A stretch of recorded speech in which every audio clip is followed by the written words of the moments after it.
Alright guys, what is going on? This is Dan Moto Music, and today we're going to be talking about scanning the road. You see I was in a turn right there. I was watching that guy as I was turning because he was in the right lane to take a right. This goes into one, this merges, so you always want to be careful with that. And as I said, today we're talking about scanning. And you'll hear me stop and abruptly add things just because different thoughts enter my mind as I drive. But scanning, you want to be looking ahead of what's in front of you, not the car in front of you, but what's going on in front of you overall. Like how people are merging, if they're all being aggressive, are they rushing, blah, blah, blah. Things behind you as well. Is somebody coming up behind you real quick? Right here, this is not a four-way stop, it's a two-way, but people tend to run those stop signs up. See, and if I was scanning properly, I would have saw, hey, I should have taken a left right there instead because that road is closed. So, my bad. I was too busy. Check this out. I was too busy talking, right? And for that reason, I wasn't paying attention exactly to the furthest part of the road. And so yeah, you just caught me contradicting myself, right? Anyway, scanning. Notice there's this big old piece of rubber in the road right there. There's little particles. There's a bunch of gravel right here. Coke cans, things like that. Why is that important? The Coke can especially is because. Also, wait. Look at this van. Look how crazy that van looks.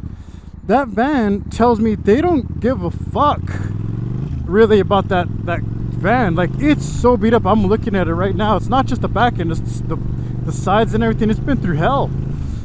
So they probably are more careless as drivers. Now, I'm not saying, hey, maybe they got in an accident. I don't know. But from what I've seen with people, how they treat their cars, not all of them drive crazy. But somebody who just bought a brand new car is most likely not going to drive it like a crazy person who has a beat up car.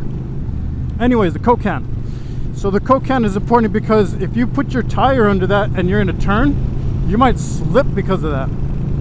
So scanning the road is important. Notice the type of road you're driving on. Notice mine. It's all beat up, guys. This is a daily ride. That's why you keep seeing me do these roads over and over and over, because I am going to college right now and this is my daily ride. So it's also good to know the habits of where you're at. Like, okay, I know there's a dip here, there's a pothole there, there's a this there.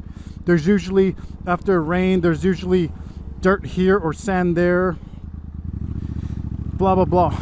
But the thing is, by scanning ahead, you should see it coming. Now, also paying attention to behind you, as I mentioned earlier, is important because you want to see how much room you got behind you. As I showed you, I got no one behind me, so that means I have more time to stop. I can think of things. Notice what's in front of me. This guy, he's getting into the lane to turn left, so I got away from him, which leads me into zoning your lane, right? I am driving on the right side of my lane, so this is zone 3. If I get in the middle, this is zone 2, where you don't want to be most of the time. And to my left right here is zone 1. I tend to stay in zone 1 and 3 most of the time for a couple reasons. One, in zone 1 and 3, that's where the tires are for other cars. That means you're more than likely not gonna pick up any nails or anything like that, because the way cars are designed, they're always gonna hit around the same part of the road, so you want to follow that area. That's very good and very handy when you're driving in rain. Anyways, zone 2, the middle, is bad because that's where oil leaks happen. That's where people's cars, where they push nails into, things like that, or debris builds up more because it's not getting driven on as much, say, as zone 1 and 3.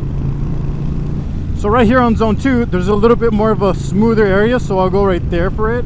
But then notice how I got back on zone 1. On zone 1 right there, it's more of a bump up and down, and same thing with zone 3.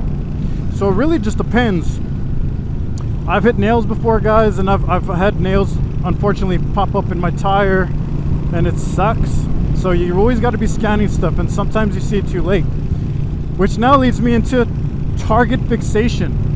When you're zoning and you're scanning stuff for debris on the floor or whatever, if you see something kind of late, your eyes are going to dictate where you go on the bike the majority of the time. So right when you see something and you know it's debris, don't look at it instead start to react to it. Get out of the way. Notice how quick I got into zone 1 real quick right there.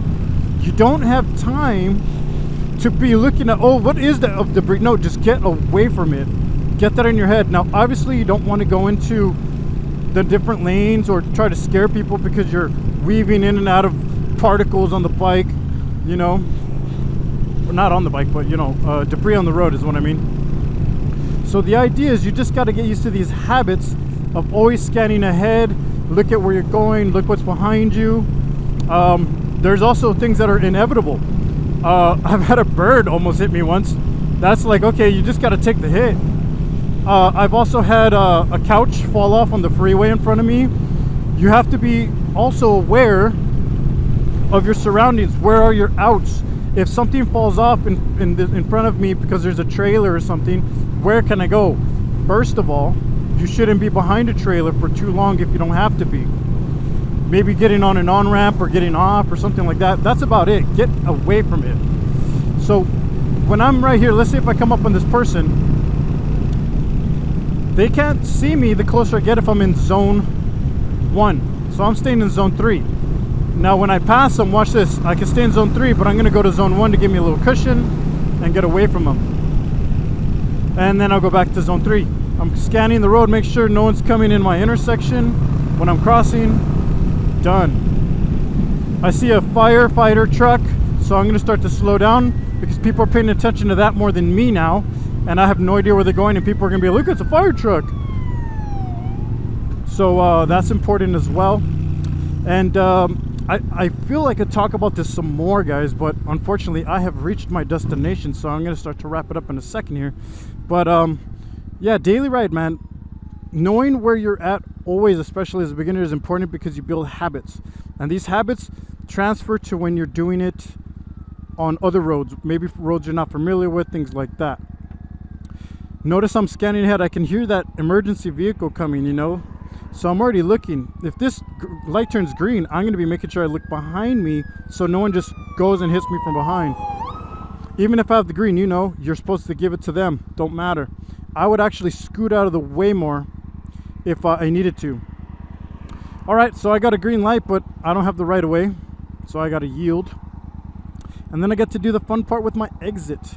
But yeah, guys, scanning everything, I'll definitely make more videos about it. Once again, you're going to hear me talk about it over and over and over stuff because redundancies is the best policy, and getting repetition is, because then you know if you miss this video, you'll hear it in another one. And more importantly, repetition is the key, because then you'll be able to have it in your head over and over and over and how to practice it. Look at this asshole just creeping up right on my ass. All right, now it's over. I can go, whee! It wasn't as fun this time. See, this guy, look, he's not even in his lane. He got in on the right side, and he just kind of sat there in the middle of both lanes for a moment there. So I had to slow down. Four-way stop. And watching blinkers, my turn. All right, guys, that's all the time I got for you on this one. I hope it was enough information.